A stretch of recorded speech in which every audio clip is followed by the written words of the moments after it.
போன வீடியோவில் வந்துட்டு நிறையா பேர் வந்து செடியை கட் பண்ணி விடுங்க, கொடி மாதிரி படர விடாதீங்க அப்படின்னு சொல்லியிருந்தீங்க. கரெக்டு தான், அந்த கொடி மாதிரி படறது வந்து நாங்கள் லைட்டாக கட் பண்ணி விட்டுருக்கோம். மற்றபடி ஃபுல் செடியும் வந்துட்டு கட்டிங் போடலை. பட் அடியில் கட்டி விடலாம் அப்படின்னு சொல்லி பிளான் பண்ணியிருக்கோம். கொஞ்சம் வந்து ஒர்க்ஸ்லாம் நிறையா இருந்தனால இதில் கொஞ்சம் கான்சன்ட்ரேட் பண்ண முடியல. பட் ஆனால் ஈல்டு வந்து சூப்பராகவே வந்துட்டுருக்கு. நம்ம தேமூர் கரைசல், அரப்புமூர் கரைசல் இந்த மாதிரி வந்து இயற்கை உரமாக பயன்படுத்திட்டு வரனால நம்மளோட மொக்கு வந்து நல்லாவே சூப்பராக பெருசாக இருக்குது.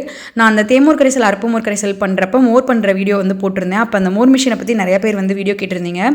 இது வந்து பார்த்திங்கன்னா நாங்கள் திருச்செங்கோடில் ஒரு லோக்கல் ஷாப்பில் தான் வாங்கினோம். ஸ்ரீ பூர்ணஜோதி மெட்டல் ஸ்டோர்ஸ் அப்படின்னு சொல்லிட்டு.